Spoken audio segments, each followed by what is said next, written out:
Pourquoi je n'aime pas l'idée de la perfection? Parce qu'elle est aliénante et qu'elle peut empêcher une certaine forme de créativité et d'audace. Perfection, c'est chiant.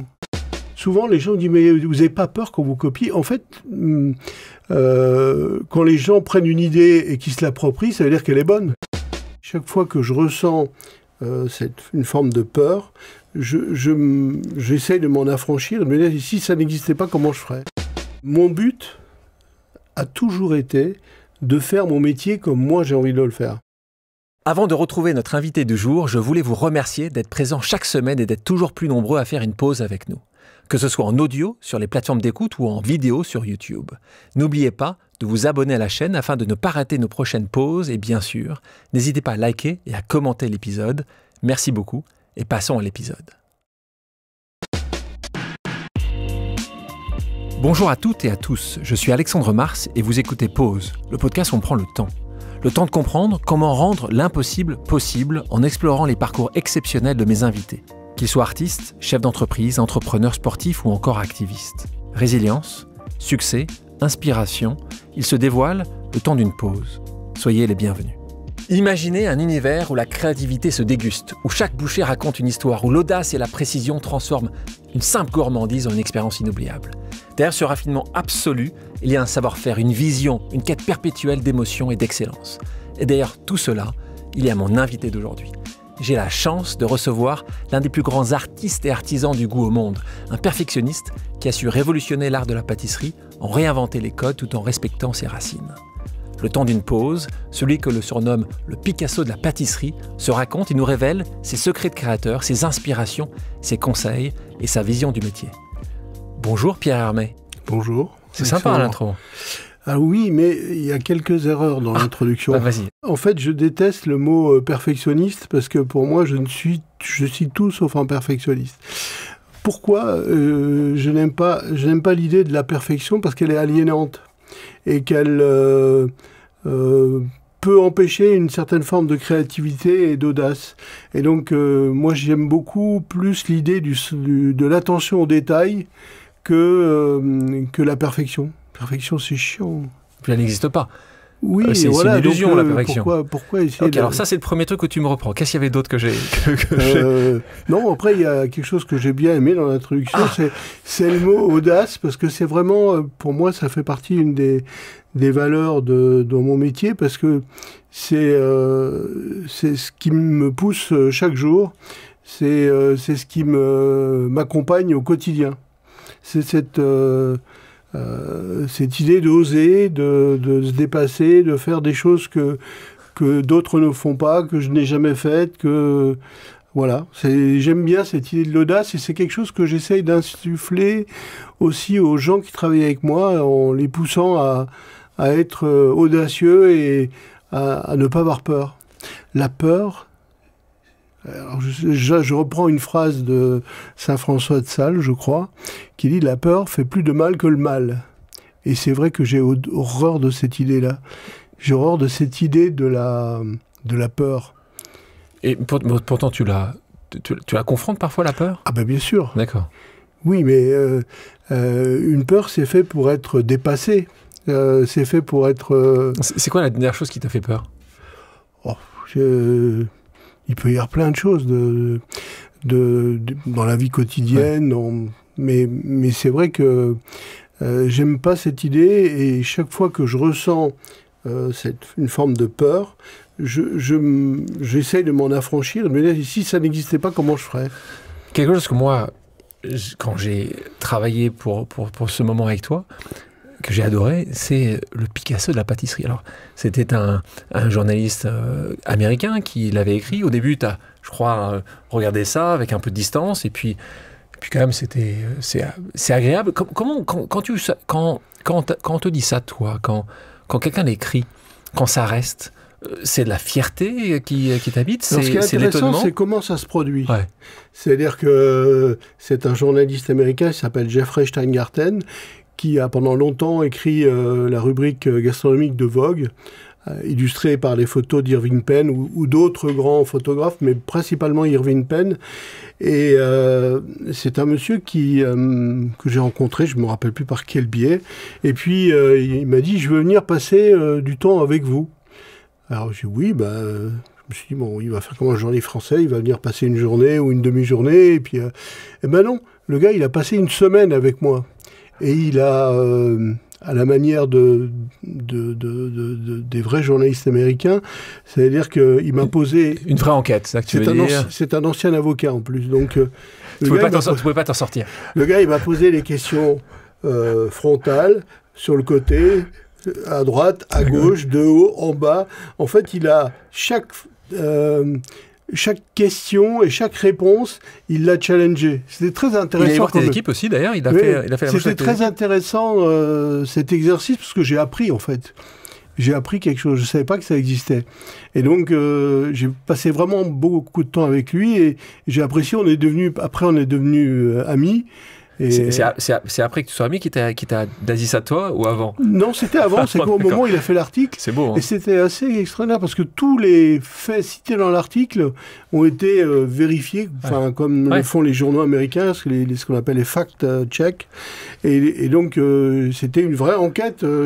J'ai jamais vécu ça une autre fois. Donc, Et donc, la finalité. Mais quand on parle de ce mot-là, parfois, toi, et tu l'as écrit d'ailleurs dans ton livre, toutes les saveurs de la vie, que tu as publié quelques années de ça, tu écris à un moment ou à un autre que tu es étonné parfois de voir l'amour que les gens peuvent te porter, que tu es étonné parfois, pourtant tu t'y prêtes, quand les gens veulent faire un selfie avec toi, veulent signer une signature, tu le fais. Comment toi tu la gères, cette notoriété? Et toi tu combats en fait cette notoriété avec célébrité. Pour toi c'est vraiment deux sujets, deux termes qui sont différents. Oui, je vois que tu as bien travaillé. Moi je travaille beaucoup, tu sais. Alors oui, pourquoi j'oppose les deux? Parce que je trouve que la notoriété est quelque chose de fond, quelque chose qui peut rester un certain temps, alors que la célébrité me semble être éphémère et peut être construite sur un effet du moment. Et donc,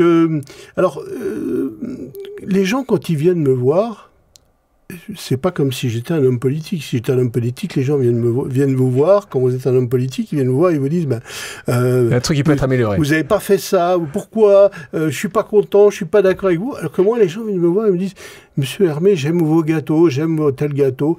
Rarement, quelqu'un m'a dit j'ai pas aimé ceci.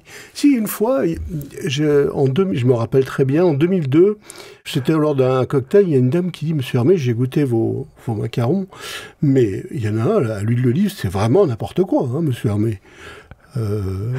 Et tu t'en souviens? C'est il y a plus de 20 ans de ça. Je lui dis ah bon, pourquoi? Ah parce que l'huile d'olive, c'est pas pour les macarons. Ah ouais, peut-être, mais moi je pense que c'est bon. Et je lui ai expliqué pourquoi ce macaron avec l'huile d'olive, parce qu'à l'époque j'avais découvert une huile d'olive qui venait des Pouilles, qui était une huile d'olive avec des parfums de vanille.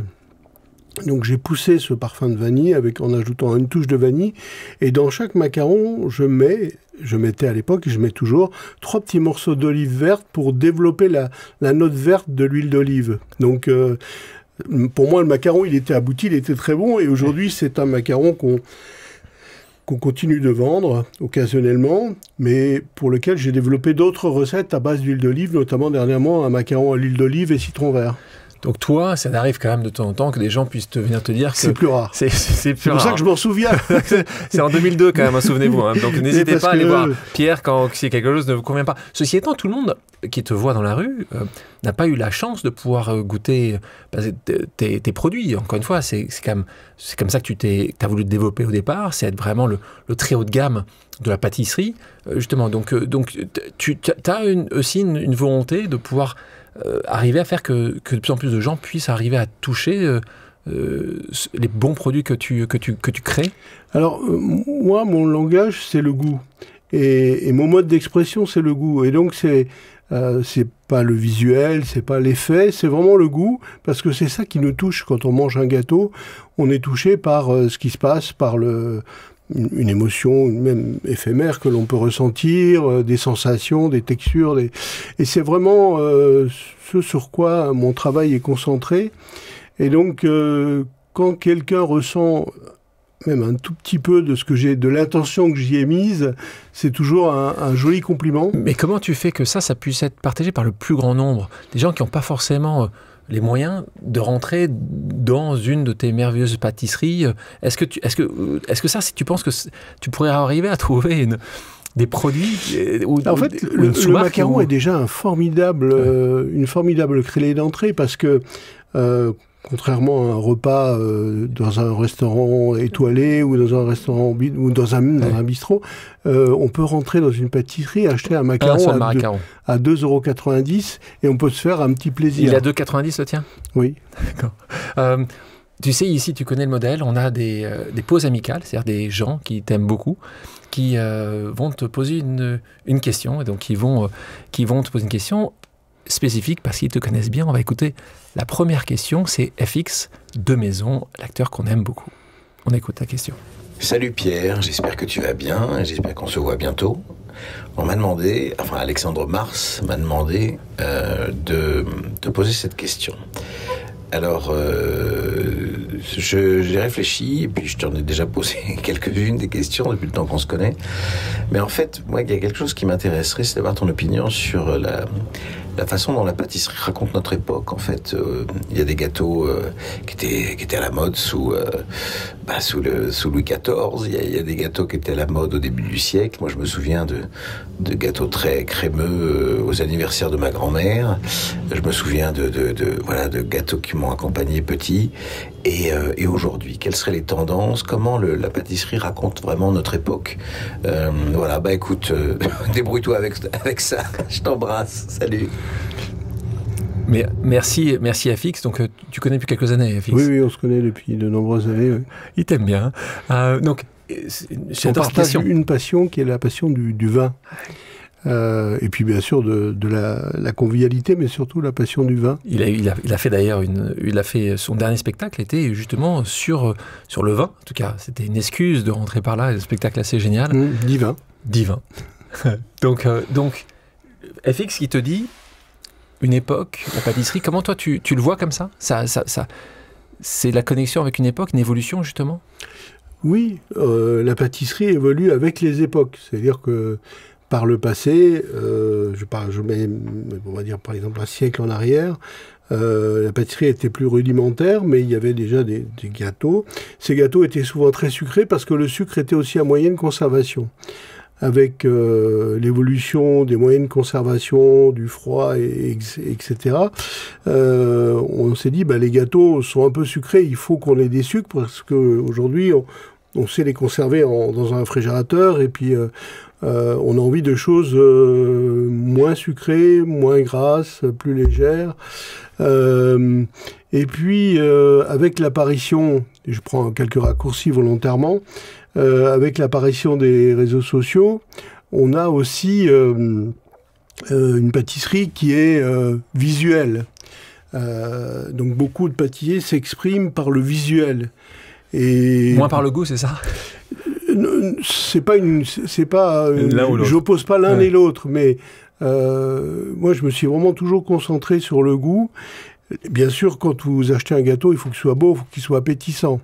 Mais je ne cherche pas à attirer le chaland par le visuel.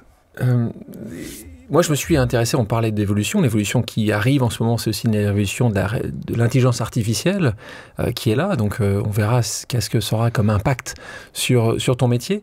Mais je me suis amusé à taper Pierre Hermé sur cette intelligence artificielle. Il y a un certain nombre de choses qui arrivent, mais très rapidement, il arrive, selon eux, les macarons, et puis l'ISPA. Donc, en fait, c'est assez étonnant que toi, pour ChatGPT, une manière de définir tes créations, ça commence par l'ISPARAN. Et donc, pour les gens qui nous regardent, qui nous écoutent, qui te voient en tant que créateur, puisque c'est comme ça qu'on te définit, tu arrives à créer, tu peux nous expliquer... pas pour toutes tes créations, mais si on pouvait prendre cette création-là, parce que beaucoup de gens la connaissent ce produit ce exceptionnel qui est l'ISPARAN, comment tu le crées? Explique-nous comment ça se passe. T'es dans un laboratoire, On a un peu de temps. Ah oui, c'est ça, on a beaucoup de temps. Comment t'écris? Donc j'ai compris que ça s'appelait pas Ispahan au départ, puisque ça s'appelait Paradis. Explique-nous, c'est l'histoire. Comment tu crées et comment ça s'est passé pour l'Ispahan? En fait, ça a commencé par la découverte du goût de la rose dans la cuisine bulgare. J'ai participé dans l'hôtel où je travaillais au Luxembourg, j'ai participé à une quinzaine bulgare et j'ai découvert le goût de la rose. Et je me suis dit, c'est vraiment intéressant, c'est agréable, j'aime ça. Petit à petit... Là, on est dans les années 80. Hein. 85, 84, 85. Et puis, petit à petit, je me dis, mais comment on donne le goût de rose? Donc, j'ai commencé à chercher comment on donne le goût de rose, l'eau de rose, l'essence naturelle de rose. Je pensais que les pétales de rose pouvaient donner un goût, mais quelques années après, j'ai décidé que non, finalement, ça n'apporte rien, l'infusion de pétales de rose. Et j'ai créé un premier gâteau qui s'appelait Paradis. À l'époque, j'étais chef pâtissier de Fauchon. Ce gâteau était composé de 2 biscuits imbibés à la rose, avec une bavaroise à la rose, et puis des framboises entières dans le gâteau. Et puis sur ce gâteau, il y avait une imitation de faux bois en pâte à cigarette. Et puis il y a un nappage légèrement rose. Et dessus, j'ai mis 3 pétales de rose parce que je trouvais que à l'époque, chez Fauchon, on proposait de la salade dans laquelle il y avait des pétales de rose. Je me dis, mais si on en met dans la salade, pourquoi je n'en mettrais pas sur les gâteaux? C'était inhabituel à l'époque. On n'utilisait pas, on mettait pas de fleurs dans la cuisine ou dans la pâtisserie, ou rarement. Et donc, je me suis dit, voilà, je vais mettre des pétales de rose pour dire rose, pour que mon gâteau... c'est Paradis rose. Voilà. Et puis, ce gâteau, je l'ai fait pendant 10 ans chez Fauchon. Et c'est un gâteau qui... Succès ou pas? Qui n'était pas un franc succès, mais j'ai toujours considéré que c'était un gâteau important. Et on reviendra sur cette idée, cette notion de gâteau important un peu plus tard. Et, oui, chef. Comment je l'ai... Ce gâteau, quand je suis arrivé comme conseil de la durée dans les années 97, je me suis dit, mais il faut que je travaille sur un autre gâteau à base de macarons, parce que chez la durée, le macaron était déjà bien ancré. Et puis, entre-temps, j'avais découvert par la dégustation du Gewürztraminer, donc du vin alsacien Gewürztraminer, que le Gewürztraminer avait des parfums de litchi, et que rose et litchi étaient assez proches, que litchi avait des parfums de rose. Donc c'est à ce moment-là que j'ai eu l'idée de faire un gâteau à base de macarons avec une crème au beurre, ce qui à l'époque était complètement hors du propos. Mais cette crème au beurre, par la technique, j'ai réussi à la rendre beaucoup plus légère, à la rendre beaucoup plus aérienne que ce que l'on faisait normalement pour la crème au beurre. Et donc à composer ce gâteau avec 2 macarons, une crème au beurre à la rose, mais très très légère, et des framboises fraîches et des morceaux de litchi. Et ce gâteau, je l'ai mis en vente. Il n'a pas eu non plus un franc succès. Et c'est seulement quand j'ai ouvert la première boutique à Paris que... Première boutique Pierre Hermé, donc en la propre. Première boutique Pierre Hermé que j'ai en 2001. On a beaucoup communiqué sur ce gâteau. Je l'ai mis en avant, j'en ai parlé. Et j'ai commencé à en imaginer des interprétations. Pâte de fruits Ispahan, cake Ispahan. Alors le cake Ispahan, c'était une drôle d'histoire aussi, mais glace Ispahan, croissant Ispahan. Donc ça représente Ispahan, même chose, le nom. Ispahan, c'est une ville d'Iran, d'ailleurs, qui peut te remercier. D'ailleurs, je crois que tu es devenu citoyen d'honneur de la vie d'Ispahan en Iran. Mais là encore, le nom, c'était un hasard complet.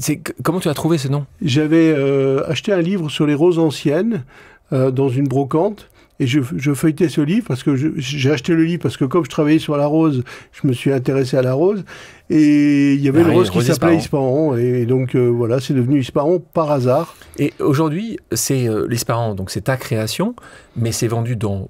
je peux le trouver, donc tu n'as pas pu mettre un trait de marque derrière le nom Ispahan. Tout le monde peut aujourd'hui créer des gâteaux Ispahan ou c'est quand même, tu peux les attaquer en justice? Comment ça se passe? Pas du tout. Alors, il faut savoir qu'il y a 4 domaines dans lesquels il n'est pas possible de déposer un brevet ou la création florale, la création en matière de coiffure, la création en matière de parfum et la création en matière de produits alimentaires. Alors, on peut déposer un nom, ce qu'on a fait, mais à l'époque, j'ai créé ce gâteau chez La Durée. C'est pour ça qu'on le trouve à la fois chez Pierre Hermé et chez La Durée. Mais tu peux le trouver ailleurs aujourd'hui? Après, il y a d'autres pâtissiers qui s'appellent ça l'Ispahan, qui appellent l'Ispahan, qui l'appellent autrement. Je le vois plus souvent sous un autre nom. Mais quand tu creuses, il y a quelques... où est-ce que je l'ai trouvé une fois Je l'ai trouvé au Brésil, dans une petite pâtisserie, dans un village. J'ai trouvé une pâtisserie qui s'appelait, je crois, Marie-Antoinette. Et j'ai trouvé un gâteau qui était proche de l'Ispahan. Il était bon? J'ai pas goûté. Ça va goûter. Mais c'est une fierté. En fait, souvent les gens disent « mais vous n'avez pas peur qu'on vous copie ?» En fait, quand les gens prennent une idée et qu'ils se l'approprient, ça veut dire qu'elle est bonne. Que tu as réussi. Et donc, si tu reviens sur le bon, donner du bon aux autres, c'est aussi ta vision de la création, ça qui m'intéresse aussi à mieux comprendre. Est-ce que tu arrives parfois où tu suis, où il y a d'autres endroits où tu arrives à attraper d'un peu de création, toi qui es un artiste? Est-ce qu'il y a d'autres artistes dans la mode, dans la musique? Est-ce qu'il y a des gens, tu dis, tiens, ça me remplit d'idées? Ou pas trop? Oui, forcément, oui. Je me rappelle, il y a quelques années, je visite une exposition d'Yves Klein, et bien sûr, je le savais, mais je ne l'avais pas compris à quel point il avait mis au point sa couleur bleue, et qu'il l'avait fait avec quelqu'un qui vendait des couleurs à Montparnasse, j'ai oublié son nom maintenant, et Monsieur Adam, voilà. Et donc, je me suis dit, mais oui, en fait, il a créé sa couleur, moi je peux créer mon goût. Et c'est à ce moment-là donc en 2005, que j'ai eu l'idée de la tarte infiniment vanille, dans laquelle j'ai mélangé un certain nombre d'origines de vanille, parce que chaque vanille et chaque origine de vanille a un goût différent. Et là, j'ai choisi de composer mon goût vanille avec la vanille de Madagascar, vanille du Mexique et vanille de Tahiti. Juste après avoir vu que cet artiste donc avait développé ce bleu Klein qui est son bleu qui a développé sa signature. Et aujourd'hui la tarte infiniment vanille est devenue une signature de Pierre Hermé. Et c'est d'ailleurs à ce moment-là que j'ai mis au point cette idée d'infiniment, qui est une des marques de fabrique de la maison, où t'as chocolat, t'as quoi d'autre? Infiniment citron, infiniment noisette, infiniment orange, infiniment fraise, framboise. Et donc quand c'est pour moi infiniment, c'est l'idée de pousser au maximum une saveur. Bien sûr, c'est mon interprétation. Un autre pâtissier aura sa propre interprétation. Et c'est un des aspects du travail de création que je fais. Parce qu'on a compris, moi, ce qui m'intéresse ici chez toi, c'est la création dans le goût, mais aussi dans le nom. On voit Ispahan, tu nous l'as expliqué, infiniment. Moi, il y a un qui m'amuse beaucoup, c'est le demi-feuille. Donc moi, j'ai grandi dans un monde où c'était toujours le millefeuille. Qu'est-ce qui t'est passé par la tête pour dire 2000 feuilles? Et comment ça s'est passé ce jour-là? C'est pareil, c'est un concours de circonstances, parce que en 99, beaucoup de gens me disaient mais tu devrais faire un gâteau pour l'an 2000, ça va être quoi ton gâteau pour l'an 2000? Et j'ai toujours trouvé cette idée extrêmement bête. Et puis un soir, en rentrant chez moi, je dis mais j'ai un gâteau pour l'an 2000, un millefeuille. J'avais mis au point à l'époque également chez La Durée, et on le retrouve encore chez La Durée, le millefeuille praliné. Et le millefeuille praliné, il a plusieurs textures de croustillant. Il a le croustillant de la pâte feuilletée comme le millefeuille normal, mais il a le croustillant du praliné feuilleté dans lequel il y a de la gavotte. Et donc il est deux fois croustillant, donc c'est pour ça que je l'ai appelé le 2000 feuilles. Et c'était mon gâteau de l'an 2000. J'adore, c'est pour ça en fait. C'est une connerie, mais... ça qui suit en fait, c'est bien. Question aussi sur sur ce plaisir que tu donnes aux autres de déguster ces pâtisseries. Toi, tu continues à l'avoir, ce plaisir-là. Tu goûtes d'autres pâtisseries, tu t'intéresses à ce que font les autres, tu continues, ou tu es tellement analytique. Le bonheur, parfois, Pierre, c'est c'est pas te poser trop de questions. Toi, est-ce que tu arrives à pas te poser trop de questions quand tu manges ces pâtisseries, d'autres?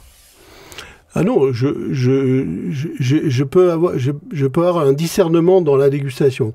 Je goûte d'abord, c'est bon ou c'est pas très bon. Ou parfois c'est mauvais, mais c'est rare. Et puis ensuite, j'essaye de comprendre la partie technique et la partie gustative. Mais avant tout, c'est quand je goûte quelque chose, est-ce que ça me procure des émotions? Est-ce que c'est... Parce que quand on fait un gâteau qu'on s'appelle pâtissier du coin, qu'on s'appelle un grand pâtissier, qu'on s'appelle... c'est ce que ça procure chez celui qui le goûte. Le plaisir, un éclair au chocolat peut procurer énormément de plaisir. Moi, j'ai un souvenir d'un éclair au chocolat que j'avais acheté à la Maison du Chocolat qui m'a procuré énormément de plaisir parce qu'il était vraiment bon. Il y avait tout ce que j'aime dans l'éclair au chocolat. Donc, c'est pas la sophistication qui fait le plaisir, c'est l'expression d'une intention et bien sûr avec la technique qui peut le sublimer. Qui va avec. On a parlé de ton processus de créatif. On va s'arrêter sur... On a fait qu'une partie. Attends. On a à peine abordé ce sujet-là, mais c'est intéressant aussi de connaître un peu plus Pierre Hermé sur tes goûts et des recommandations. Donc on va faire, cette fois-ci, ce ne sera pas une pause amicale, mais c'est une pause cuisine. Je vais poser des questions et tu vas me répondre de la manière dont tu as envie. Quel est le chef que tu admires le plus aujourd'hui? Il y en a plusieurs, mais j'ai beaucoup d'admiration pour Alain Ducasse, qu'on a tendance à parfois catégoriser comme un chef homme d'affaires, mais c'est avant tout un très grand cuisinier. Après, j'ai Alain Passard. Pour qui tu as travaillé. Qui est un très grand cuisinier. Et puis, j'ai beaucoup d'amis chefs, et dont Emmanuel Renaud. Faut attention, parce qu'il faut pas il y a une vraie... c'est celui de la nouvelle génération que tu aimes beaucoup. Est-ce qu'il y en a un que tu dis, tiens, en parlant d'époque, il a bien cerné l'époque d'aujourd'hui? Oui, j'aime beaucoup Pierre Sangle, qui fait une cuisine assez moderne, assez décontractée, sans emphase. Puis après, il y a vraiment beaucoup de jeunes chefs. Énormément. Les jeunes talents, il y en a... Alors Alain Ducasse, pour revenir 2 secondes, on a eu la chance de l'avoir ici, une personne que j'apprécie tellement, parce qu'en effet, c'est un chef qui est exceptionnel, mais c'est aussi quelqu'un, c'est vrai, dans le business, qui est très très bon, et qui, comme toi, est très audacieux, et qui a connu dans sa vie aussi des vrais moments difficiles qui ont permis, et il a permis de rebondir. Et c'est quelqu'un, et je vous conseille à ceux qui nous écoutent d'écouter le podcast avec Alain Ducasse. On en reparlera un peu plus tard, mais le gâteau que tu préfères préparer, est-ce qu'il y en a un, tu dis, celui-là, j'aime le préparer, plus que les autres? Alors, les gâteaux, j'en prépare pas beaucoup. Oui, t'as raison. Parce que je les conçois et je les crée et je les mets au point avec l'équipe qui m'entoure. Mais quand je fais un gâteau... Si tu m'invites chez toi et si on va pas acheter celui de Pierre, mais tu vas m'en faire un, ce serait lequel que tu ferais?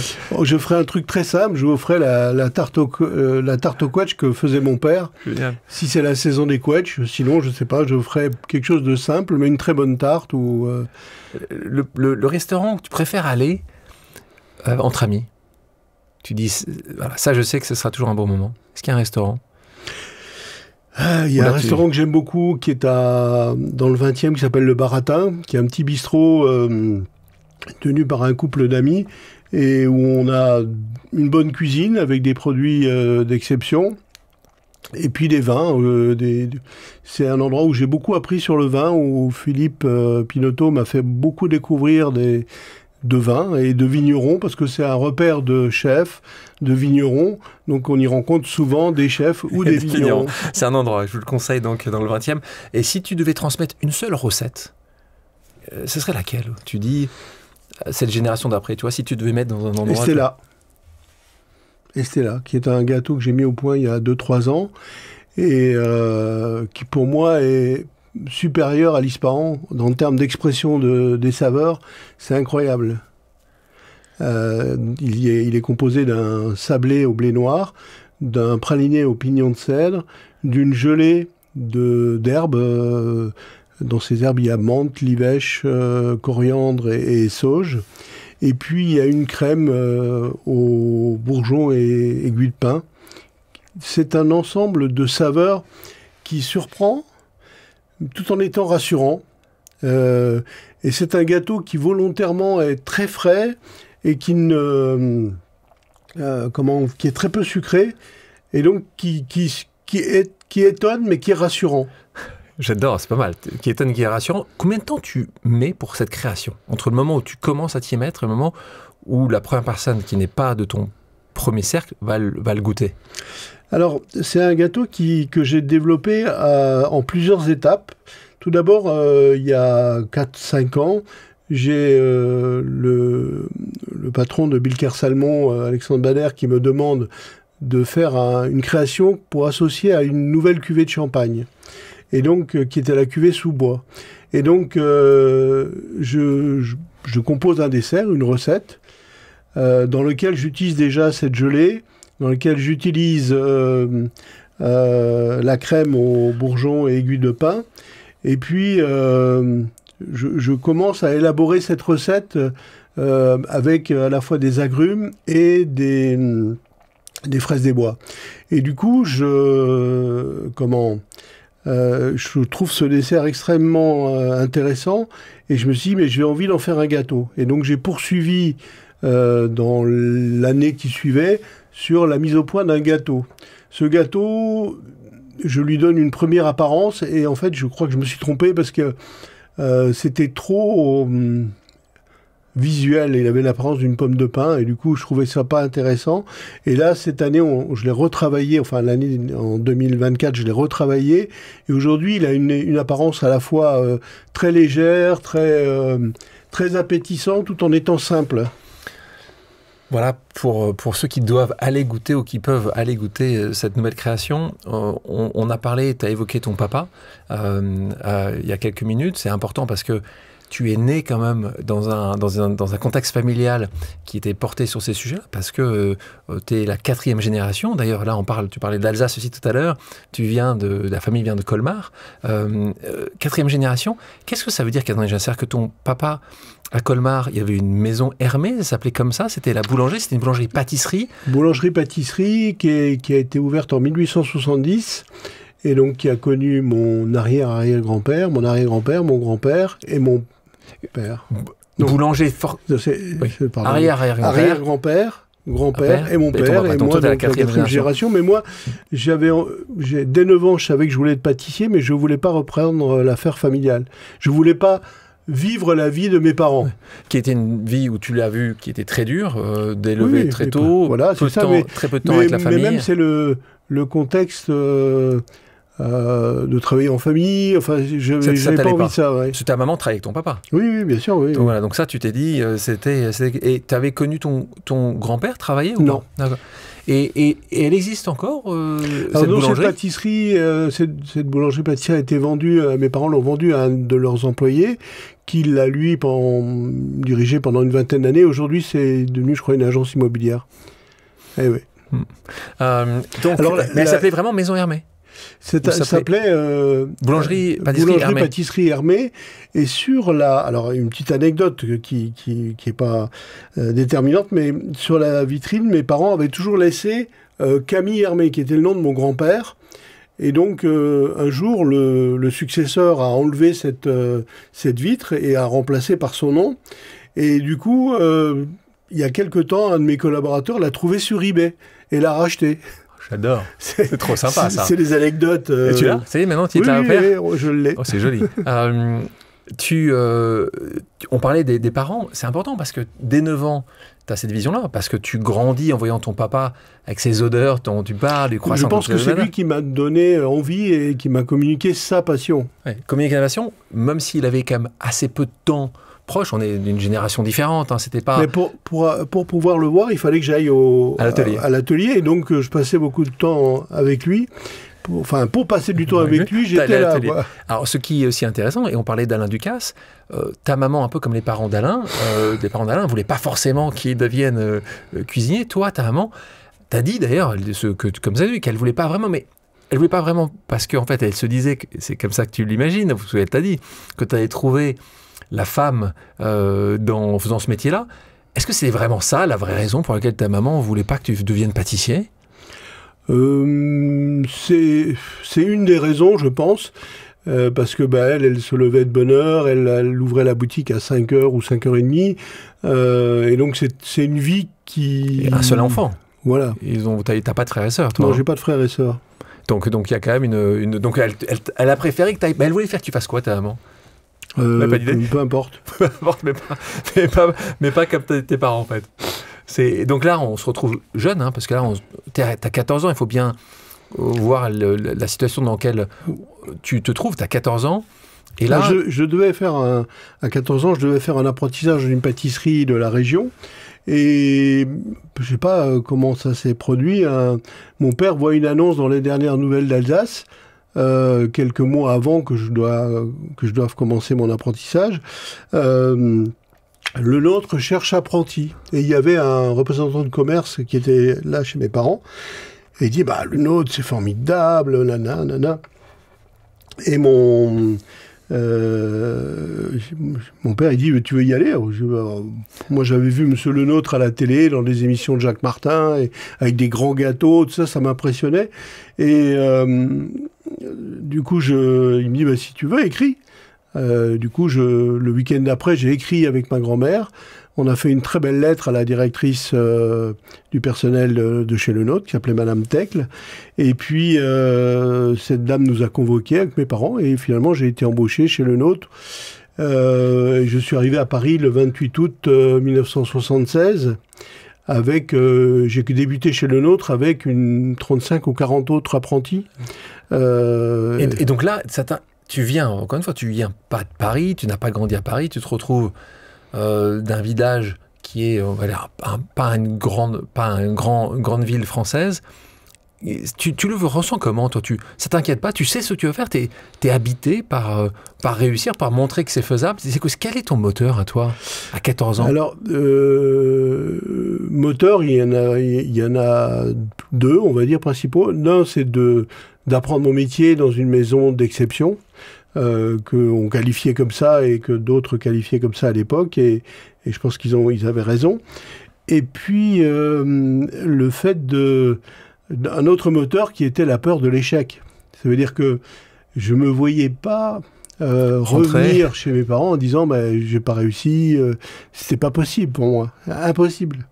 Donc ces deux moteurs m'ont beaucoup aidé, m'ont guidé, et là aussi je crois qu'il y avait déjà beaucoup d'audace de la part de mes parents de laisser partir un jeune, parce que mes parents m'ont mis dans le train à Colmar, et je suis arrivé à Paris, je suis allé chez Le Nôtre dire où je sais que je dois loger, mes parents ne m'ont pas accompagné.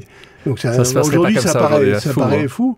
Mais donc je suis arrivé chez Le Nôtre, j'ai dit voilà, me voilà, où je vais dormir, voilà, vous avez votre chambre, allez au 24 rue Félicien David, et avec un colocataire, et donc là t'es payé, en gros ce qui est d'aujourd'hui c'est à peu près 125 €, donc en effet tu fais pas grand chose avec cette somme-là en tant qu'apprenti à Paris.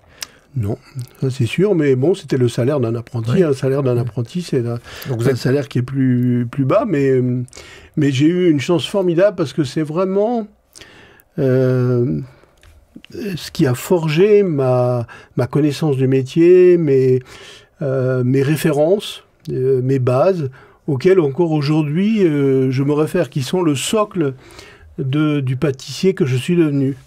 Donc là, à un moment ou à un autre, tes parents rencontrent donc Monsieur Le Nôtre. C'est un moment assez unique. Toi Alors c'était déjà, je crois que c'était au bout de 3 ans que j'ai passé chez eux. Ils sont quand même venus te voir au bout de 3 ans, comme ils disent, qu'est-ce qui est devenu... Encore une fois, à l'époque, après je rentrais le week-end et tout ça. Il n'y a pas d'email, il n'y a pas de téléphone. Aujourd'hui, c'est un monde très différent, un monde où il y a une indépendance plus forte. Moi, ce qu'il dit à ce moment-là, j'adore, hein, parce que je me pose la question, mais la question que j'avais pour toi, c'est la conséquence de ça. Monsieur Le Nôtre, très connu, on ne se rend pas forcément compte aujourd'hui, mais il a créé quand même quelque chose, c'était le grand pâtissier, dit à tes parents, si j'avais un fils comme Pierre, je serais le plus heureux des hommes. Et Donc toi, c'est quoi ta réaction à ce moment-là? Ils sont fiers, tes parents, ils t'applaudissent, ils disent... Oh, non, ma mère, elle n'en est pas revenue. Ma mère, elle est plutôt, elle, avare de compliments. Ouais. Elle était avare de compliments et c'était pas dans sa nature, parce que on est alsaciens et on est plutôt des taiseux. Mais je sais que ça l'a marqué parce que c'est ce qu'elle a répété. Oui, c'est ça, pour toute la reste de sa vie. La reste de sa vie. Et donc... moi, j'ai pris ça comme un encouragement et ça m'a aidé. Ça a été un formidable moteur. Mais en fait, je pense que les compliments ont ça, c'est qu'ils servent d'encouragement et nous aident à continuer à pousser encore plus loin, à faire. Pour moi, je prends les compliments de manière générale comme des encouragements à continuer et à faire encore davantage. Et ton papa, parce que ton papa, lui, il réussit dans la ville de Colmar, il est vu comme le pâtissier de la ville. Là, tu es à Paris, le nôtre. Et moi, je ne sais pas, honnêtement, si j'ai quelqu'un qui me dise ce compliment sur un de mes enfants, pendant 6 mois, je suis sur un nuage. Ton papa, il te le dit à un moment? Mon père était pas pareil, très taiseux, et donc... mais par contre, nous avions une complicité assez forte, professionnelle, bien sûr, parce que quand je rentrais le week-end, quand j'étais de repos, j'allais avec lui dans l'atelier, je lui faisais voir ce que j'apprenais chez le nôtre, et il était toujours très ouvert, il était toujours... il a mis en pratique des choses, donc on avait un échange, et ça c'était formidable aussi pour moi, parce que ça m'a aidé à mettre dans le concret, dans mon concret à moi, de ma famille, du travail de mes parents, des choses que j'avais apprises chez le nôtre. Donc c'est formidable. Ouais. C'était incroyable. Mais avec aussi, par exemple, il y a des gâteaux, les macarons, ma mère, elle aimait pas ça parce qu'elle trouvait ça trop sucré. Elle avait raison en plus. Parce que comme on faisait les macarons à l'époque, ils étaient encore plus sucrés qu'ils ne le sont. Ouais. Donc, parce qu'à l'époque, on mettait... 2 biscuits avec un tout petit peu de crème, de ganache ou de confiture pour les coller ensemble. Donc il y avait beaucoup de biscuits et donc beaucoup de sucre. Mais tu vois, j'entends pour ton papa et ta maman, ce qui moi m'étonne, c'est que toi, t'en as... Moi, j'aurais eu ça, même chose, j'aurais été tellement content que la sommité de mon métier me dise à 17 ans à mes parents... Waouh, mais toi, c'était voilà, vous êtes une famille où c'est normal, oui, j'ai l'impression que c'est quasiment normal. C'est quasiment normal. Pour moi, c'était un vrai encouragement. C'est juste ça. C'est fou. Votre relation, parce que tu es parti après le nôtre, là on te retrouve à continuer sa trajectoire. Là, on va te retrouver à être pâtissier du ministre. J'ai pu arriver en tant que militaire. Être pâtissier du ministre de la Défense, c'est parce que Gaston Lenôtre, je lui ai dit, monsieur Lenôtre, je vais faire mon service militaire, j'aurais aimé rester à Paris, est-ce que vous pouvez m'aider? Il m'a dit bien sûr. Il m'a envoyé rencontrer le chef cuisinier de l'Élysée à l'époque, qui s'appelait Marcel Le Cerveau, c'était en 81, juste avant les élections. Et ce monsieur me dit, ah, petit, c'est Gaston qui t'envoie. Ah, bon, qu'est-ce qu'on va faire de toi? Alors peut-être à l'Élysée ou peut-être au ministère de la Défense, bon, je vais voir. Mais bon, tu sais... les élections arrivent. Si la gauche, elle passe, moi, je suis plus là. Hein. Moi, c'est fini après. Hein. Du coup, il me passe sur l'arrivée de la gauche au pouvoir et tout ça. Bon, c'était en début d'année, donc... mai 80, tu vois ça. Voilà. Toi, t'espérais à ce moment-là que la droite passe dans ces cas-là. Tu t'inquiétais, non? Non, j'espérais surtout qu'il puisse intervenir. Et donc, effectivement, j'ai fait mes classes au régiment du train à Fontainebleau, et puis ensuite j'ai été muté Parce qu'il est resté, en fait, à l'Élysée. Il est resté à l'Élysée, et j'ai fait mes classes j'ai fait mon armée en tant que pâtissier du ministre de la Défense, qui était un vrai gastronome, qui s'appelait Charles Hernu, et qui aimait manger, donc c'était formidable. Moi, quand j'avais lu cette histoire avec Charles Hernu, qui était très connu à l'époque, comme étant ministre des Affaires, ministre des Armées, hein, j'adorais parce que je me dis quelle chance quand même, avoir Pierre Hermé Ah, ok, tu peux. Moi, j'ai une longue liste. Hein. Moi, j'adorais. J'ai une longue liste de choses. Je me dis, il y a des postes quand même plus sympas que d'autres. Hein. Mais toi, après ça, tu restes pour le temps de ton armée. Après, tu continues. On parlait d'Alain Passard tout à l'heure. En fait, après mon armée, pendant mon armée, j'ai fait 3 métiers. J'ai fait pâtissier du ministère de la Défense. Et le soir, je travaillais dans un restaurant qui était à côté du ministère de la Défense, qui s'appelait la Ferme Saint-Simon, qui appartenait à un ancien de chez Le Nôtre, qui était marié à une animatrice de télé très connue à l'époque, Denise Fabre. Et puis, ensuite, le week-end, je travaillais chez Le Nôtre, parce que monsieur Le Nôtre m'avait laissé ma chambre de bonne, l'usage de la chambre de bonne, mais bon, il fallait que je paye le loyer. Donc, voilà. Et après le service militaire, il s'est posé la question de retourner chez Le Nôtre. Et là, monsieur Le Nôtre me propose une place aux États-Unis dans une joint venture qui venait de créer avec Roger Verger et Paul Bocuse à Disney. Et moi, Disney, ça me parlait pas du tout. Je me suis dit, mais qu'est-ce que je vais aller foutre à Disney? Même si c'était un restaurant gastronomique, tout ça, mais bon, je me voyais pas aller là-bas. Et donc, j'ai un ami qui travaillait pour un traiteur, pour un restaurateur qui a monté une affaire de traiteur qui s'appelait François Clerc, qui avait un restaurant 2 étoiles à Maisons-Laffitte. Et donc, je suis allé travailler avec lui comme adjoint au chef pâtissier. Moi, ce que j'adore, c'est que tu imagines aujourd'hui ta vie, si tu avais fait ce choix-là, si tu étais allé à Miami, c'est en Floride, hein, Disney, t'imagines comme cette vie. Moi, j'adore ces moments-là, et pour les gens qui nous écoutent à chaque fois, c'est des décisions qui sont importantes à ce moment-là, mais ta trajectoire de vie, t'as quand même pas grand-chose à voir. Ton anglais, il est meilleur qu'à l'époque, ou tu le travailles ou pas? Alors moi, j'ai fait, je parle couramment allemand parce que je suis d'origine alsacienne et j'ai fait allemand première langue et j'ai fait anglais deuxième langue. Mais j'ai toujours été assez bon en anglais, donc c'est chouette, mon anglais est meilleur peut-être aujourd'hui, mais il était déjà pas mal. Donc c'était pas la raison pour C'est laquelle pas la langue qui était ma barrière. Je te retrouve, tu continues Alain Passard, je te retrouve en Luxembourg, et là tu arrives chez Fauchon. Alors, vas-y, on ira. Des moments où j'ai fait l'ouverture d'un restaurant avec Alain Passard en Belgique. Et ensuite, j'ai fait 1 an dans un hôtel du groupe intercontinental à Luxembourg, où là, j'ai découvert la rose, donc ça n'a pas été inutile.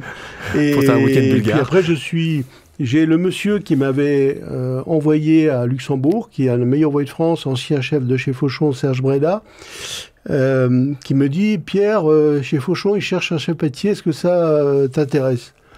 Alors moi, je dis, waouh, chez Fauchon, c'était une grande maison, mais j'aimais pas du tout la pâtisserie qu'ils faisaient. Mais je dis, peut-être que j'aurais la chance d'y faire quelque chose. Donc, j'ai un rendez-vous avec le directeur commercial qui me dit, monsieur Hermé, machin, j'avais 24 ans, oui, à peine. Monsieur Hermé, Fauchon, c'est une grande maison, c'est formidable, il me raconte tout, Fauchon. Et puis après, je le laisse parler, puis à la fin, je dis, mais monsieur, la pâtisserie, ça va pas du tout. La pâtisserie que vous faites, c'est que des gros gâteaux, des gâteaux en cadre, coupés. Enfin, c'est pour moi, c'est pas ça la pâtisserie. Moi, si j'étais chef pâtissier chez Fauchon, je ferais d'autres gâteaux que ce que vous faites. Alors, il m'a regardé, il m'a dit, ah, ok. Bon. Là, il y a 2 options. Hein. Soit il te dit dégage. Mais il dit, mais moi, ce que je voudrais, c'est que vous fassiez de Fauchon la meilleure pâtisserie de Paris. J'ai dit ça, si vous me laissez faire, oui, je peux essayer. En tout cas, ça m'intéresse. Le challenge m'intéresse. Place de la Madeleine à l'époque Oui, Place de la Madeleine. Et donc, du coup, j'ai eu le poste et je suis resté pendant 11 ans. Moi, ce qui m'intéresse là, c'est que tu as ce poste-là extrêmement jeune. Comment les autres te voient à ce moment-là? Normalement, on n'a pas ce poste-là à 25 ans ou 24 ans. Oui. On l'a à 35. Tu as 10 ans d'avance par rapport aux autres. Comment toi, de nouveau, c'est un peu comme quand tout à l'heure, Gaston Le Nôtre te dit... c'est le fils que j'aimerais avoir. Tout ça est assez normal. Pour toi, c'est encore un encouragement. Ou à un moment ou à un autre, et comment les gens te voient? Parce que là, tu diriges des gens 35 personnes. Et qui sont pour tous, la plupart, plus âgés que toi. Plus âgés que moi, comment toi, tu sens un peu de tension ou c'est... Ça a été possible grâce à une personne qui était mon chef chez Fauchon pendant 2 ans. Qui était un monsieur qui s'appelait... J'ai travaillé pendant 2 ans dans une des boutiques de Fauchon, qui était la boutique de Victor Hugo, qui était une des principales boutiques après la boutique d'Auteuil de Le Nôtre, pardon. J'étais chez Le Nôtre. Ce monsieur s'appelle Gérard Prosper. Et il m'a appris comment diriger une boutique. On n'était pas nombreux, on était 3 à travailler. Mais il m'a appris comment diriger une boutique, comment mener les fabrications, comment mener les relations avec les vendeurs, les vendeuses. Et donc, il m'a permis de gagner du temps par cet apprentissage. Il m'a appris bien sûr des choses de la pâtisserie, mais surtout des choses du management et du relationnel. Et donc, ça m'a fait gagner du temps, et c'est ce qui m'a permis peut-être d'acquérir en maturité et de prendre ce poste chez Fauchon très jeune. Et donc, tout le monde était content, personne n'avait espéré que tu flanches, que tu tombes. Alors, si quelques obstacles, il y avait une équipe de gens qui étaient là depuis longtemps, il y a des gens qui avaient 10 ans, 15 ans, presque 20 ans de maison.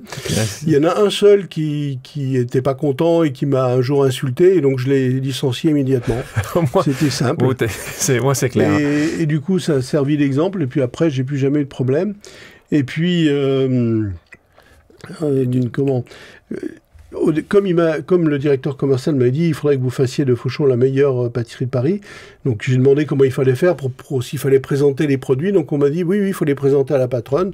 Donc un jour je crée 3 produits et je vais pour aller dans le bureau de la propriétaire de Fauchon et je passe devant sa secrétaire qui regarde les produits. Ah bah si c'est ça Fauchon maintenant, oh là là, pas terrible hein. Donc, avant d'entrer dans le bureau, donc en rentrant, la me dit « Ah, ouais, j'aime ça, j'aime pas ça. » Ah, ok. Donc après, je redescends et je dis à mon directeur, je dis « Écoutez, on a dit qu'on voulait faire Fauchon la meilleure pâtisserie de Paris. » J'étais encore à l'essai. Hein. Donc je lui dis « Si c'est comme ça, je vais pas y arriver. Donc il faut que moi, je puisse faire les choses comme je pense. Et si c'est trop cher, vous me le dites, mais je peux pas passer tous mes produits à la patronne et attendre son verdict. Je peux lui faire valider des choses que j'ai imaginées, mais on va pas y arriver comme ça. Et donc c'est ce qui m'a donné l'idée à l'époque de créer des collections saisonnières, printemps-été, automne-hiver, et de les présenter à la patronne. Tu avais une fois, et puis après tu as 6 mois tranquille. Et puis ensuite de les présenter à la presse. Et de commencer donc à présenter les gâteaux aux journalistes. Depuis qu'on a commencé ces discussions, très souvent, tu as évoqué les noms de personnes qui t'ont aidé, des gens qui ont transmis une connaissance. Je sais que pour toi, le terme de transmission est essentiel. Et toi-même, tu as transmis ça à d'autres chefs pâtissiers, grands chefs pâtissiers. On parle de Christophe Michalak, mais il y en a d'autres comme ça. Oui. Pour toi, la transmission, c'est clé. C'est vraiment le principe de l'artisan. Tu parlais tout à l'heure de l'artisanat, de ces métiers du capital humain. C'est en fait dans les métiers de l'artisanat, la transmission est à la fois un devoir, une obligation. Enfin, il n'y a pas d'autre façon de faire que de transmettre.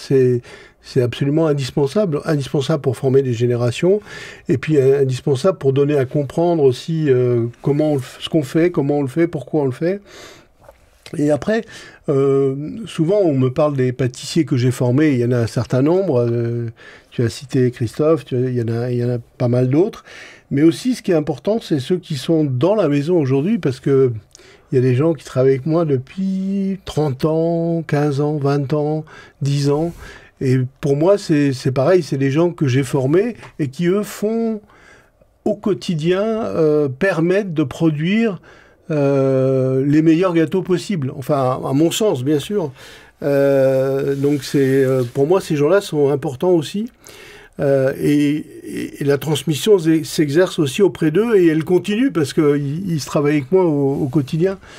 Et après, la transmission, elle est aussi importante pour les vendeurs, les vendeuses, pas seulement de leur dire tiens, il y a des gâteaux à vendre, allez-y. C'est la formation, de les accompagner, de leur dire voilà, il y a tel gâteau, ce gâteau il est fait avec tels ingrédients, et de manière à leur donner les clés pour l'expliquer aux clients. Quand tu parles de transmission, moi je vois par exemple avec Alain Ducasse, lui il voit souvent certains de ses chefs partir. Alors lui il a tout un tas de restaurants, donc ils peuvent aller, mais au bout d'un moment, ils vont eux-mêmes voler de leurs propres ailes, lancer leur propre restaurant. Toi, quand tu vois des chefs que tu as formés qui sont bons, tu sais que de toute façon, ça va être... C'est comme ça, que ça se passera toujours comme ça, c'est qu'ils partiront, ils créeront eux-mêmes leur franchise. Alors pourquoi, pour moi, quelqu'un qui a travaillé 1 an, 2 ans, 5 ans, 10 ans dans la maison, ça reste un capital humain, un capital... et c'est des gens avec qui nous, on continue à cultiver les relations. C'est-à-dire qu'on organise un dîner tous les 2 ans avec tous les anciens. Tous ceux qui peuvent venir, bien sûr, tout le monde ne peut pas venir, mais tous ceux qui peuvent venir... Et parce que ça nous permet de rester en contact, ça nous permet de nous donner des nouvelles des uns des autres.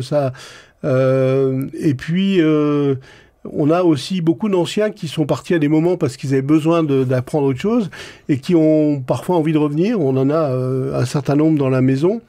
J'ai des gens...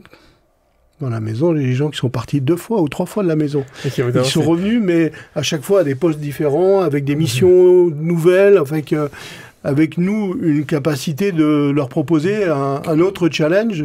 Adapté. Donc ça, c'est pour moi, ces gens qui quittent la maison, ça reste la famille, en fait. Des amis, des gens avec qui on aime bien rester en relation. On parle de transmission. Quand on parle de transmission, parfois on parle d'école. Des écoles qui ont pu être créées par Alain Ducasse, par Thierry Marx. On voit des chefs qui ont créé des écoles pour justement permettre un certain déploiement de cette culture, de cette qualité. Toi, c'est un sujet que tu as regardé à un moment donné, de quelle manière tu vas pouvoir le mettre dans des écoles, pouvoir le diffuser, cette connaissance, ou tu dis que c'est difficilement Alors, c'est un sujet que je regarde de différentes façons, parce que j'accompagne une école qui s'appelle l'Institut culinaire de France, qui est basée à Bordeaux. Et puis, au titre de l'entreprise, on regardait pour essayer de créer une école, mais l'enseignement exigé par l'éducation nationale pour une école est parfois un peu loin de l'enseignement de ce que j'aimerais transmettre aux gens qui viennent à l'école. Donc c'est un sujet que je regarde, que l'on regarde au titre de l'entreprise et qui peut encore mûrir. Peut-être qu'on le fera ou peut-être qu'on le fera pas. Eh ben, espérons que tu le fasses. En tout cas, les gens qui nous écoutent, il y en a certains qui peut-être s'ils aimeraient faire ce métier-là, peut-être que il y a une formidable école qui s'appelle la Maison Pierre Hermé, où on accompagne les gens et on les forme, qui est une école du travail de tous les jours. S'ils sont embauchés comme toi. Tu as beaucoup d'apprentis que tu prends ? Je crois que dans la maison, on a une trentaine d'apprentis, dans tous les métiers. Hein. Non, on parle en France particulièrement. On parlait tout à l'heure, et tu l'as évoqué, d'un moment où tu vas quitter... après un certain nombre d'années, Fauchon pour la durée. Ce qui m'intéresse là-dessus, en particulier pour les gens qui nous écoutent, qui parfois sont dans un poste et parfois se posent des questions de changer. Dans le livre, on parlait de ton livre, dans cette magnifique bibliothèque, j'ai le Ose et puis j'ai le Pose, mais le Ose, c'était un livre sur l'entrepreneuriat où j'ai un chapitre sur les menottes dorées. Toi, tu arrives dans cette maison Fauchon, on en parlera plus tard, qui a malheureusement changé après, mais pourquoi partir ? Est-ce que tu as hésité à partir pour la durée Il n'y a qu'une seule raison. Ouais, raconte. En fait, à partir du moment où je décidais de quitter Fauchon, je ne voulais plus être employé par quelqu'un d'autre. Donc c'est pour ça que j'ai accepté une mission de conseil pour la durée en créant ma propre entreprise. Et mon but a toujours été de faire mon métier comme moi j'ai envie de le faire. C'est-à-dire que lorsque vous travaillez pour Fauchon ou pour la durée, il y a une histoire. Cette histoire, il faut la respecter, il faut la faire évoluer, mais il y a un cadre... Tu crées pas l'histoire, c'est-à-dire que toi, là, tu as pu créer ton histoire. Mais quand tu crées justement ça, tu es en mission pour ce grand magasin de la durée des Champs-Élysées, et quand tu es sur non, le magasin, il n'existait pas. C'est toi qui l'as construit. Tu as mission pour la création de ce grand magasin-là. Mais toi, ta maison... Qu'est-ce qui fait que là, tu te décides, c'est le bon moment ? Tu trouves le financement, tu dis, ça y est, qu'est-ce qui se fait que que tu rigoles parce que... En fait, c'est la rencontre avec un garçon qui s'appelle Charles Dati. Et donc, on décide d'unir nos forces. Charles venait de l'univers du marketing et de la communication. Donc, c'est une rencontre. Et c'est une rencontre qui me permet d'envisager de faire mon métier comme j'ai envie de le faire. C'est-à-dire, moi, j'ai pas envie de m'occuper de la compta. C'est vraiment un truc qui est au-delà de mes forces et de mes compétences. Et donc... lui, il était OK pour faire ça. OK pour faire ça et pour travailler avec moi sur la manière de mettre en valeur le travail que je faisais. Il est encore avec toi? Alors, il est resté avec moi jusqu'en 2019. En 2019, il a souhaité faire autre chose. C'est beau. Et puis... Donc, il y a une vingtaine d'années avec toi. Voilà. Donc, là, il se passe deux choses importantes. On est au début, on parle beaucoup d'associations. Moi, j'aime bien parler dans ces jeux. Quand tu t'associes, le risque d'association, parfois, ça peut se passer très bien. Là, ça s'est passé bien avec lui, mais moins bien avec tes partenaires de l'époque, parce que tu crées à ce moment-là deux choses. On te retrouve dans un restaurant, qui est un restaurant... Je m'en souviens, parce que je me souviens être allé à ce moment-là, c'était rue Marbeuf, ou... Oui. C'est à Marbeuf, c'est ça? À côté des Champs-Élysées. Et c'était donc une vedette de la télé et un de ses camarades qui font un partenariat avec vous. Donc là, toi, tu te retrouves... Alors, j'étais pas dans le partenariat. J'étais conseil pour eux, mais je leur ai parlé de mon projet d'ouvrir une boutique à Paris. On avait déjà 2 boutiques au Japon, à Tokyo, et d'ouvrir une boutique à Paris. Et eux, à l'époque, ils voulaient créer un groupe dans la restauration en partant de zéro. Et donc, ça leur a donné envie de s'associer avec nous. On était associés donc à 50-50, on était 4, donc voilà. 25. Voilà. Là, on est bon en maths ici, je te suppose. Et donc là, en fait, c'est toi, tu livres donc tes créations à le restaurant. Non, il y avait 2 choses. Dans le restaurant, il y avait des desserts. Okay. Desserts qui étaient réalisés sur place. J'avais quelqu'un en place. Okay. Et j'avais embauché, pour l'anecdote, à l'époque un jeune petit commis nommé Cyril Liliac. C'est ça, c'est l'histoire de Cyril Liliac au départ. Et puis... tu l'as trouvé où, Cyril, d'ailleurs? Je ne me rappelle plus. Vraiment. Il va pas être content. Non, je ne me rappelle plus où. C'est son accent qui t'avait fait du waouh. Ah non. Non. Je me rappelle de sa détermination et de son envie de faire, mais par contre, je ne me rappelle plus par quel biais il est arrivé. En tout cas, il se retrouve dans ce restaurant-là. Il se retrouve au Coroba. Il s'appelait Coroba. Jean-Luc Delarue et son associé, Hubert Boukobza, me proposent d'ouvrir une boutique dans le restaurant. Donc de consacrer une partie du restaurant pour faire une boutique. Et donc on ouvre une 2e boutique, après la première boutique... Saint-Germain-des-Prés. À rue Bonaparte. Et puis voilà, ça dure quelques mois. Et justement, ça se passe moins bien quand même. Hein. Et puis... en même temps, je consacre pas mal de temps à un journaliste pour une émission d'envoyé spécial. Cet envoyé spécial devait être sur la pâtisserie en général. Finalement, c'est devenu un envoyé spécial sur Pierre Hermé, 20 minutes, et une émission qui dure 25 minutes, 20 minutes sur Pierre Hermé, et 5 minutes de Gaston Lenôtre qui parle de Pierre Hermé. Donc, il y a beaucoup de monde tout d'un coup qui se retrouve rue Bonaparte. Hein. C'était un truc incroyable. Donc beaucoup de succès, très content et tout ça. Avec bien sûr une trésorerie en tension parce qu'il fallait réinvestir, acheter du matériel, et en même temps un associé qui ne respecte pas tous ses engagements et surtout qui ne nous paye pas la marchandise qu'il nous achète pour son restaurant. Et donc le Coroba dépose le bilan et nous dans la foulée aussi, et donc on se retrouve dans une procédure de continuation, je crois qu'on appelle ça comme ça.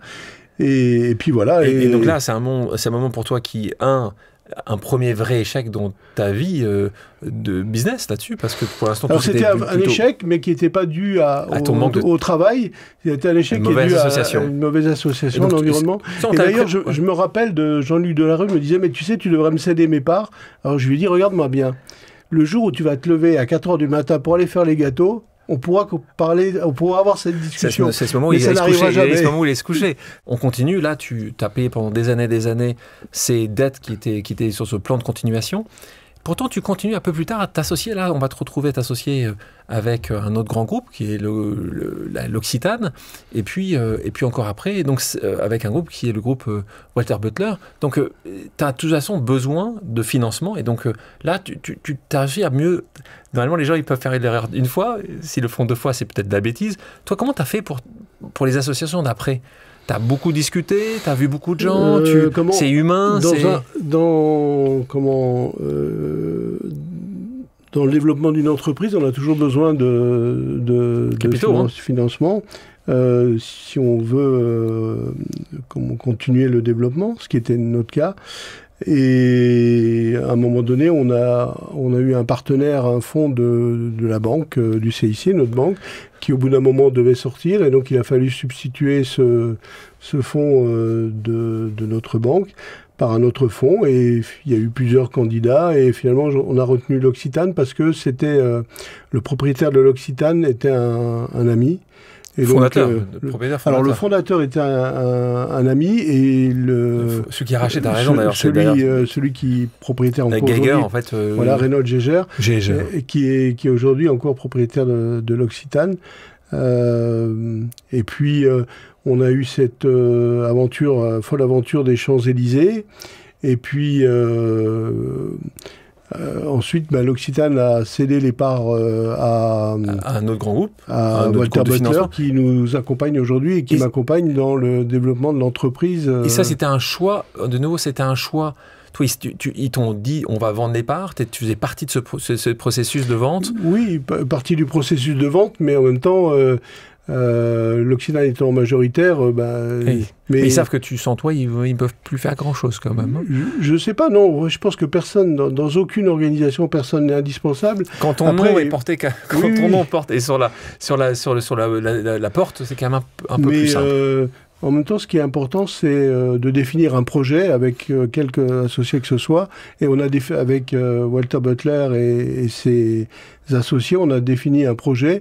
Et aujourd'hui, ce projet, il est porteur. On a dépassé l'année dernière les 100 millions d'euros de chiffre d'affaires, ce qui dans notre métier est plutôt rare, et avec une bonne marge opérationnelle. Tu penses qu'en n'ayant pas fait attention à ça dans le début des années 2000, que tu t'es fait planter, tu penses que justement à ce moment-là, tu dis, maintenant je vais faire plus attention à ces sujets, je ne peux pas uniquement être dans la création, ou pas vraiment?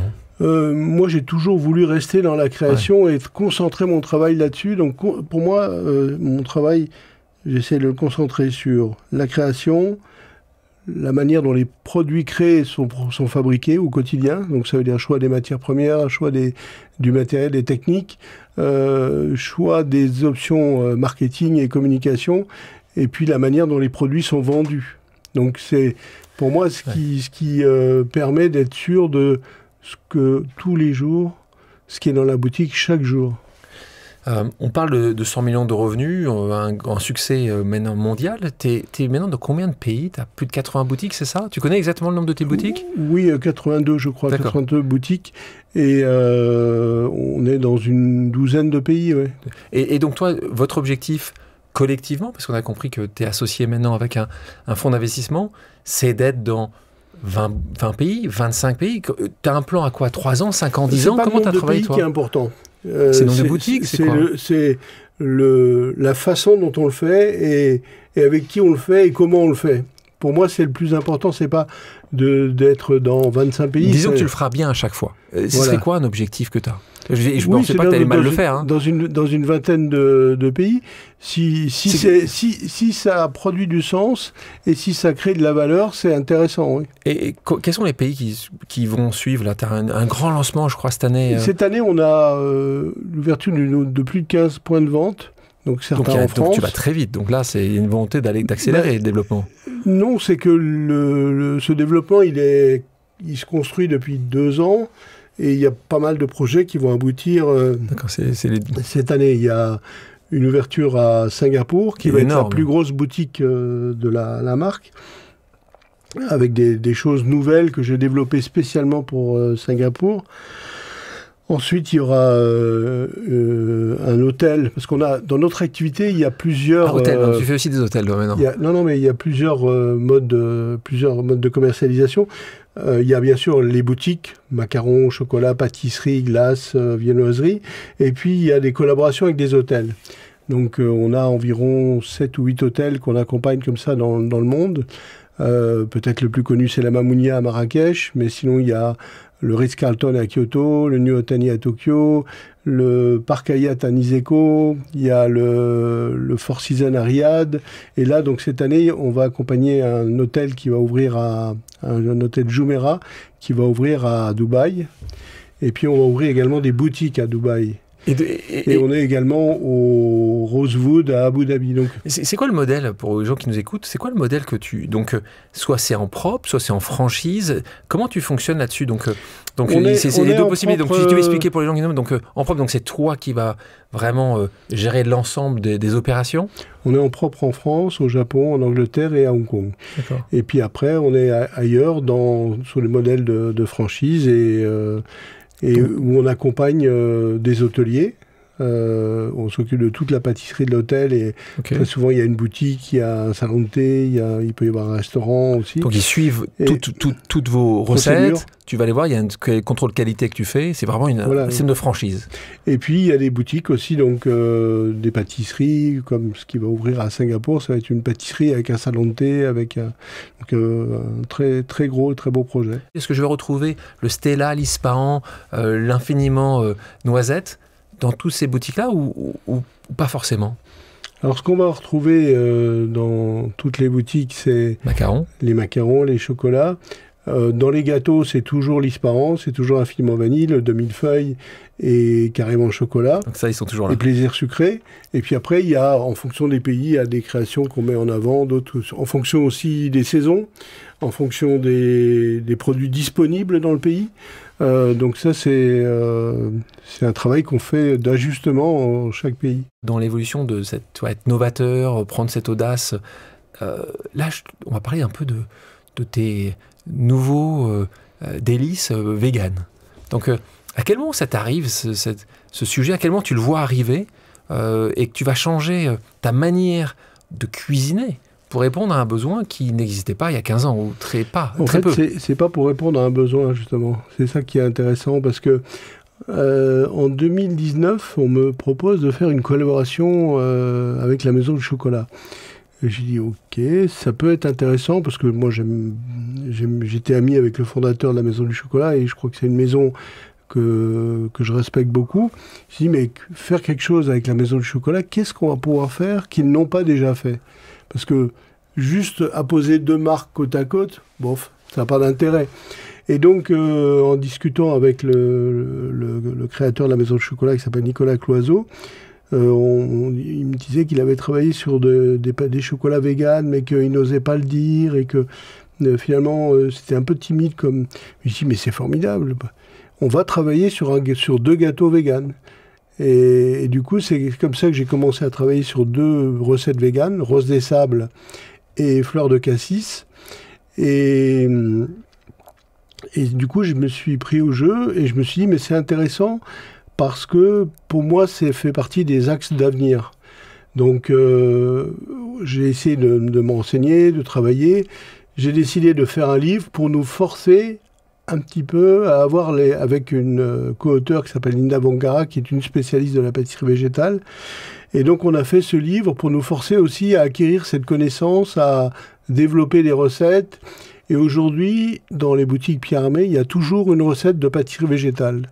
Tout le temps, dans les pâtisseries, il y a toujours une proposition végétale, comme il y a toujours une proposition gourmandise raisonnée. Gourmandise raisonnée, c'est une autre approche qui consiste à travailler sur... Parce qu'on dit souvent que la pâtisserie, il faut enlever le sucre. C'est vrai, mais pas que. C'est-à-dire que pour faire une pâtisserie qui soit un peu moins riche et un peu moins calorique, il ne faut pas seulement enlever du sucre, parce que là, du coup, mécaniquement, on augmente les lipides. Donc, il faut travailler à la fois sur les glucides et les lipides, donc sur le gras et le sucre. Et ce travail-là, je l'ai fait sur un certain nombre de gâteaux. Et aujourd'hui, on a toujours une proposition gourmandise raisonnée. Donc voilà d'où vient cette c'est pas, tu ne suis pas la folie végane, c'est juste que tu essaies de... J'essaie de la devancer. Parce qu'aujourd'hui, si vous allez chez un pâtissier, il n'y a personne qui a de pâtisserie végane, sauf des spécialistes comme Lam Del Monquet, qui fait que ça. On va continuer une nouvelle pause, et une nouvelle pause amicale cette fois-ci, Pierre. Quelqu'un que nous avons cité plusieurs fois te pose une question justement sur cette évolution. On écoute tout de suite le grand chef Alain Ducasse. Bonjour Pierre, j'espère que tu vas bien d'abord. qu'est-ce que tu penses de mon obsession de moins de gras, moins de sel, moins de sucre dans mes desserts? Je t'embrasse. Ça tombe bien, hein. Le timing était parfait. C'est un travail sur lequel Alain est concentré depuis longtemps. Et il a eu avec lui une pâtissière extraordinaire qui s'appelle Jessica Préalpato, qui a beaucoup travaillé justement sur le fait d'avoir des desserts peu sucrés, moins gras. Et pour moi, c'est très intéressant d'explorer cet aspect de notre métier. Mais il faut être très vigilant, ça veut dire qu'il faut du sucre, il faut du gras. On dit bien moins. Moins. Voilà. On dit pas plus. Alain a parlé aussi du sel. C'est vrai que dans la pâtisserie, on a un peu moins souvent d'excès de sel. Mais là aussi, dans le domaine de la chocolaterie, il faut faire attention. Parce qu'on a tendance à mettre du sel dans le chocolat parce que ça fait paraître le chocolat moins sucré. Mais aussi, il faut faire attention de ne pas en mettre de trop. Dans les pralinés, tout ça, parfois, on peut être tenté de mettre un peu de sel et parfois un peu trop de sel. En 2016, il y a un magazine qui, chaque année, va élire le meilleur pâtissier du monde. Alors là, on n'est même pas en France, hein, c'est le meilleur pâtissier. Et en 2016, tu es élu le meilleur pâtissier du monde. Un peu comme la question au départ, quand j'entends le Picasso de la pâtisserie, tu reçois un appel, tu es assez content. Là aussi, c'est que tu vas me dire, c'est un encouragement, c'est ça que tu vas me dire. C'est un encouragement, pas seulement pour moi, parce que là... ça reconnaît bien sûr mon travail, mais ça reconnaît aussi le travail d'un groupe, d'un groupe d'individus qui est la Maison Pierre Hermé. Donc, merci d'en parler, parce que c'est vrai que on voit toujours toi, mais c'est évidemment le travail. Et moi, je le parle au quotidien. J'ai réussi dans un certain nombre de choses que j'ai pu faire, mais j'ai réussi parce que j'ai des équipes qui sont juste incroyables. Toi aussi, tu le dis souvent, c'est ces équipes-là qui font aussi qui tu es. Ah oui, je sais pas, aujourd'hui, si on met tout le monde bout à bout, il y a pas loin de 1000 personnes. C'est le travail de ces 1000 personnes qui fait que la maison est ce qu'elle est, et c'est le travail au quotidien et le travail de remise en question, d'attention aux détails, d'audace, de soucis de différenciation qui font que la maison elle est ce qu'elle est aujourd'hui. Mais pas de perfection, n'oublions pas. Dis-moi, la question justement, qui vote? Moi, ça m'intéresse. Quand j'ai vu ça, il y a quelques Français ou Françaises qui ont. Donc, toi aussi, chaque année, c'est un peu comme les Césars, tu reçois en disant je vote cette année pour quelqu'un? Ça dépend? Alors, moi, je suis votant dans ce classement, sauf en 2016. Oui. Ah, donc ça, parce que tu étais un des 4 ou 5. Oui, donc ça se passe comme ça.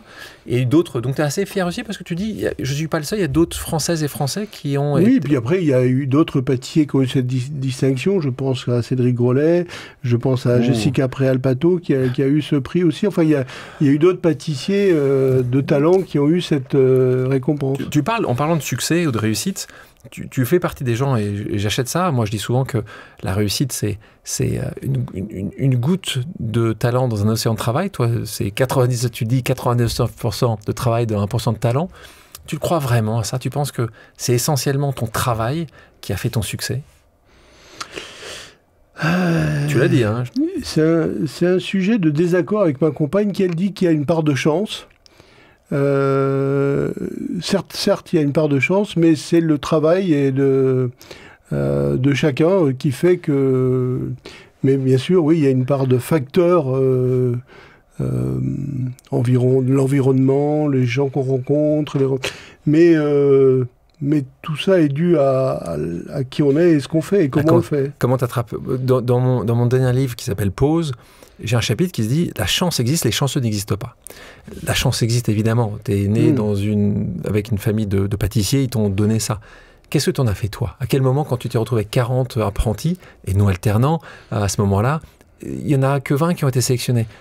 Comment tu as fait pour avoir... Je pense que c'est important pour toute personne qui nous écoute. C'est le travail. C'est beaucoup le travail. Et prenez et saisissez le travail. Il faut saisir ces opportunités que tu as pu avoir.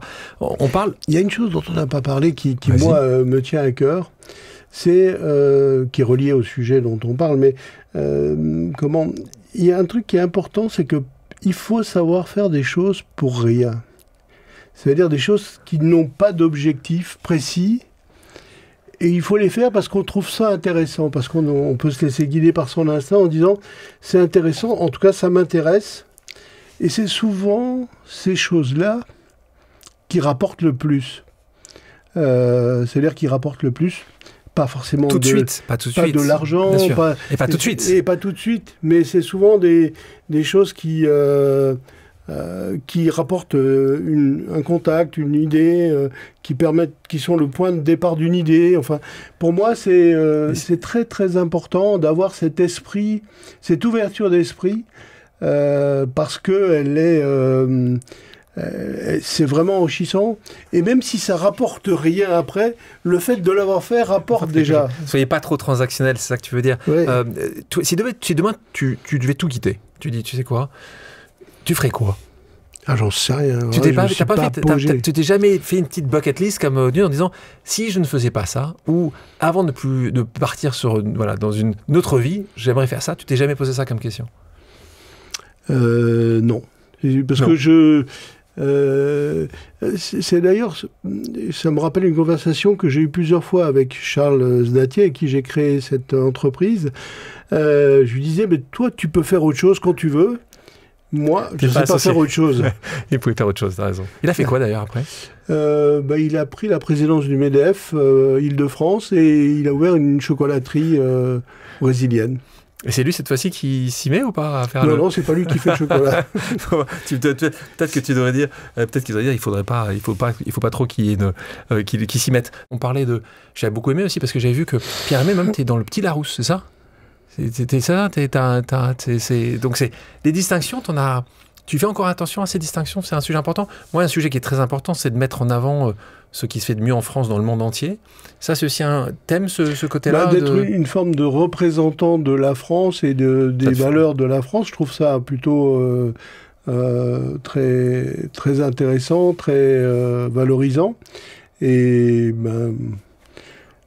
en tant qu'entrepreneur, après, il y a quelques jours, quelqu'un m'a rappelé... je l'avais oublié, la statue au musée Grévin. Ah oui, c'est vrai. Alors, je suis en bonne compagnie, d'Alain Ducasse, de Anne-Sophie Pic et de Paul Bocuse et de Cyril Lignac. Ça va être sympa, le petit groupe là. On se marre bien. Ça fait penser à cette musique, c'était cette musique quand on sera dans l'au-delà, tu sais, avec le petit groupe de personnes qu'on aime beaucoup. La question que j'ai pour toi, c'est cette question de... On parlait d'entrepreneuriat tout à l'heure, de sacrifice. Tu se sens avoir sacrifié des choses? Non. Rien. Ah non, jamais. Rien. Donc, en gros, j'ai aucune frustration depuis de quelque sorte qu'elle soit. Rien. Ah non. J'adore ça. C'est rare quand même. Ah je sais pas, mais moi j'ai zéro frustration. Parfois, quand tu as zéro frustration, c'est que tu as été très égoïste. Tu considères que tu as été égoïste? C'est possible, oui, c'est possible. Oui. Pas de frustration. Si on regarde ça de l'extérieur, c'est possible, mais non, j'ai aucune frustration. C'est ta manièrement travaillé. J'aime pas le regard dans le rétroviseur, j'aime pas les regrets. Alain Ducasse, c'est comme ça. Hein. Oui. Tu regardes que devant. Hein. Voilà. Et tu dis, je vais lire cette phrase qui est dans ton livre, hein, qui est, je rappelle, le livre Toutes les saveurs de la vie. Et tu dis cette phrase que j'aime beaucoup. Le sens, c'est le sel de la vie. Pour toi, le sens, c'est la base de tout, en fait. Et tu dis d'ailleurs après, ce qui n'en a pas me met hors de moi. Tu t'énerves, toi, ça t'arrive? Moi, je connais... Oui, je m'énerve, ça peut être intérieurement, et je le traduis parfois de manière brutale, ou parfois j'essaye de le formaliser de manière plus pédagogique. Mais oui, bien sûr, il y a tellement de choses qui m'horripilent. C'est quoi la définition du sens pour toi?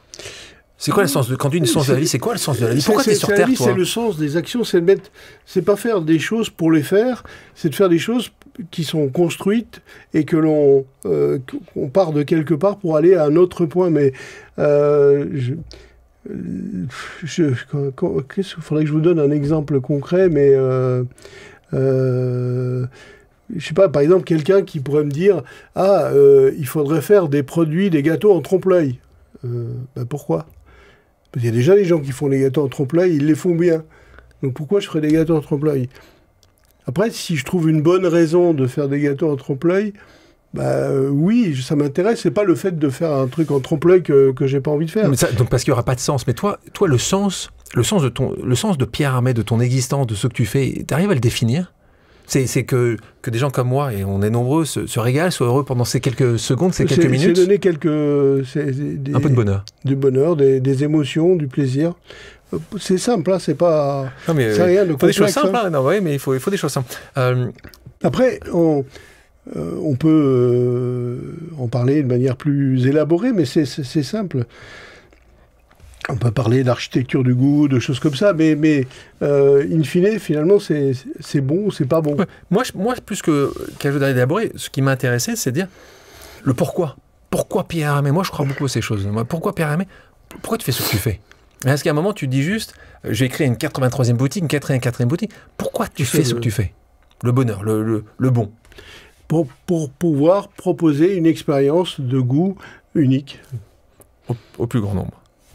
Un certain nombre, parce que le plus grand nombre, c'est indéfinissable, mais... Après ce moment passé ensemble, qui je devrais, selon toi, inviter, maintenant qu'on a déjà eu Alain Ducasse, Hélène Darroze, dont on aurait pu parler aussi, qui t'aime beaucoup, ici, qu'est-ce que tu aimerais qu'ils prennent ta place? Est-ce que tu as un nom ou deux que tu me dis, tiens, tu devrais les avoir? Jean-François Piège. Alors on reste dans ton monde de la gastronomie. Je sais pas, alors, si je sors du métier de la gastronomie, parce que Tu fais d'autres choses parfois